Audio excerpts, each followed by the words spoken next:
This might not actually be the drone that you are looking for, because this is the DJI Avata 2. And the purpose of this video is to help explain what makes this different from other standard photo or video drones. And to start with, while this drone can take photographs, it's really not designed for photography. But if you want to explore environments and capture flowing dynamic videos, all while wearing a VR style headset that makes you feel like a soaring eagle or a buzzing bee, well,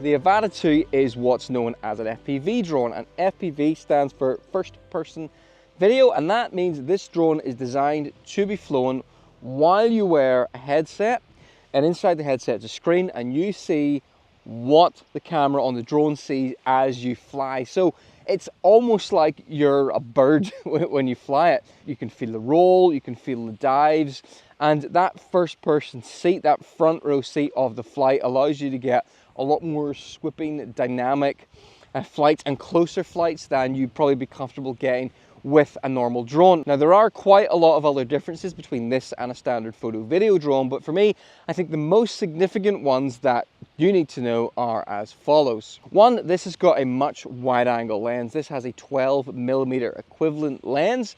You compare that to the more standard lens you find on something like the Mini 4 Pro, which is equivalent to 24mm. And that really wide angle is really good if you're doing like low flying, or you're doing close flying through objects, or you're doing indoor showcases.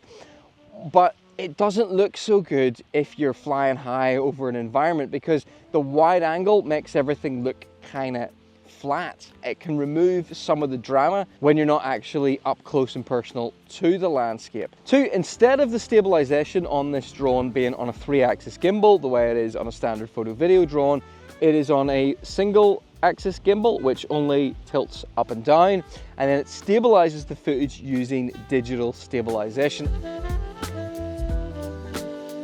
And three, by default, it also keeps in the side-to-side motion, the rolling of the footage. Now, you might not like that if you're used to other standard types of drones, and you might think you want to get rid of it, and there is an option on this to get rid of it. You can use a function called Horizon Steady, and Horizon Steady will remove that side-to-side motion, but that is what people want from FPV footage. That side-to-side action makes the footage feel a lot more organic, a lot more dynamic, much like Tom Cruise flying down through a canyon trying to avoid 5th generation enemy fighters. So if you don't like that type of footage, you might be better suited to a more standard photo or video drone. 4, FPV drones are really designed to be flown forwards, to plan all your shots, plan a route, plan where you're going to go, and you fly and you swoop and you get your shot.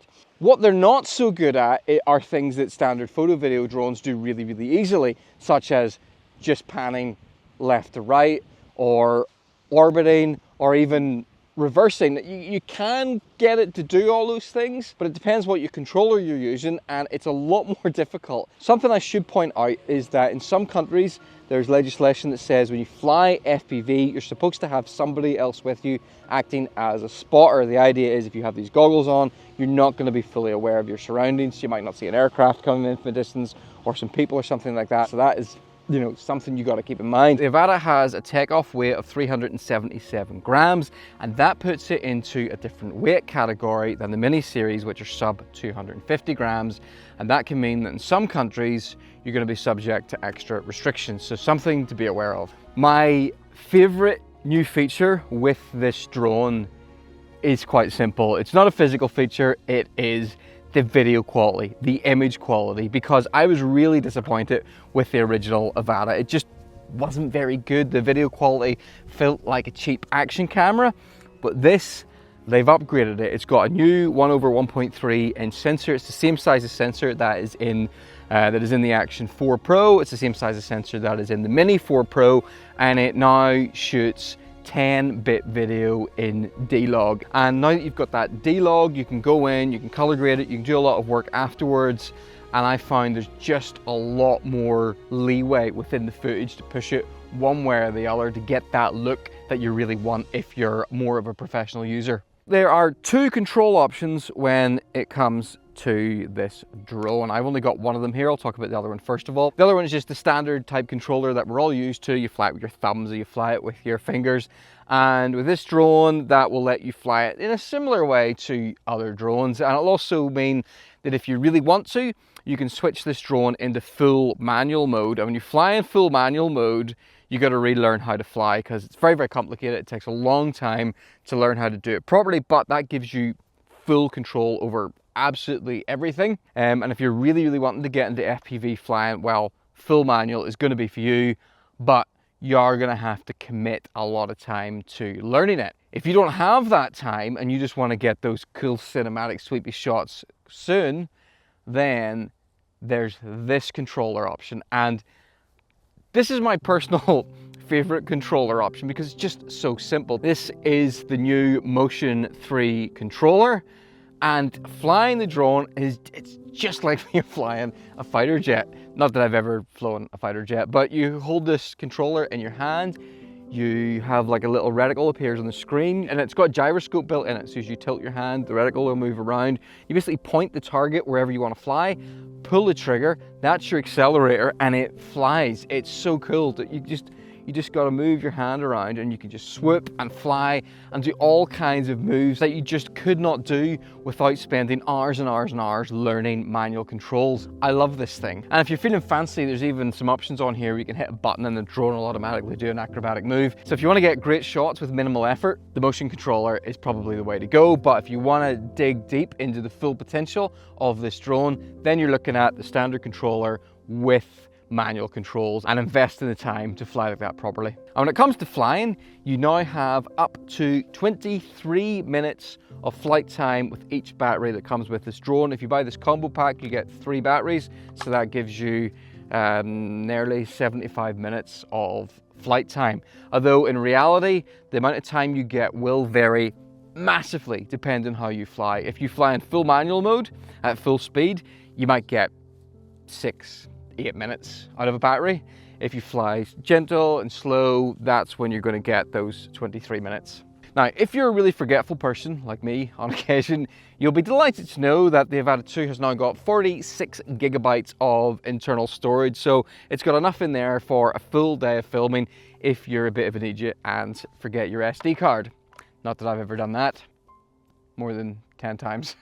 Another new feature which is really nice, and this is more to do with the new goggles, the Goggles 3, is it now has a picture-in-picture option. So if you're wearing this and you want to see what's going on around you, you just double tap on the side and that will bring up picture-in-picture. There's like a camera on the front here, and that can give you a quick look at what's happening in your surroundings. One other nice little feature that they've added to the Goggles 3 is that if you're out with friends and flying this around and you want them to be able to see what the feed is, you can broadcast your video feed, and if they have the DJI app, they can hook in and watch what you see on their phone as you're flying, which is pretty cool. I haven't mentioned this before, but if you look at this drone, you will see that it has got what are called ducted props, in that the props are in these ducts. That's duct, not duck, not.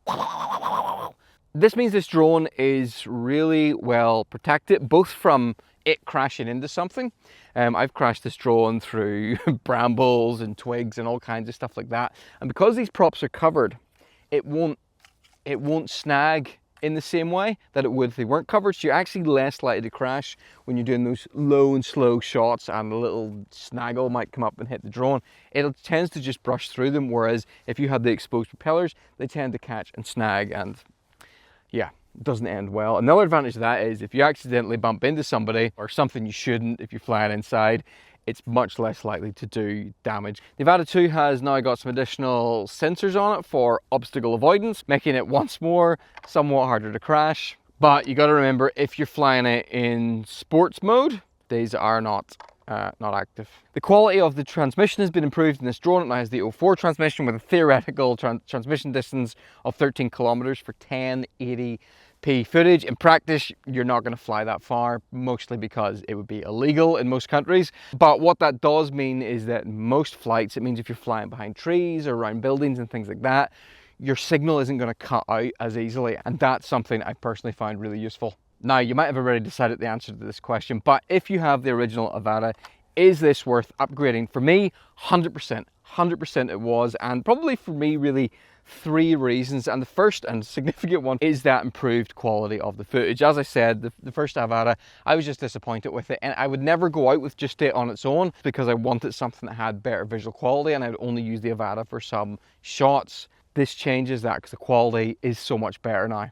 Second thing for me is that the performance in wind on this is much better than the original Avata. The ducts on it are not as deep, so I think that means it catches the wind less, and maybe it's just got slightly more powerful motors as well. I found it can fight the wind a good bit better than the original. You know, it's still not totally perfect, and really strong wind will result in tilted footage unless you use horizon leveling, but it is noticeably better than the first version. And it flies for 5 minutes longer than the original.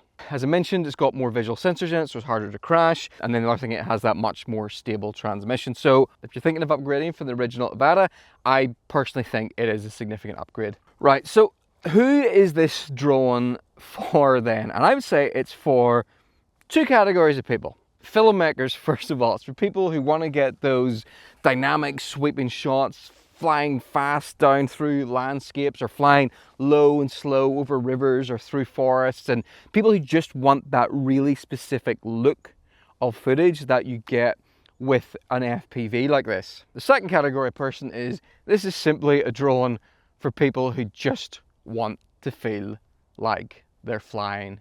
You can use these goggles with some of the other drones, with the Mini and with the new Neo and some other options, but it just doesn't quite compare to what it feels like to actually put them on and sit in the front seat of an FPV drone. It flies in a way that other types of drone just don't.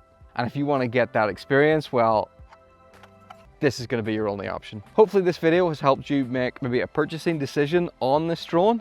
If it has, I'd love to know down in the comments, and also in the comments, maybe post what you'd like to see on the next Avata. Thanks for watching. Bye-bye.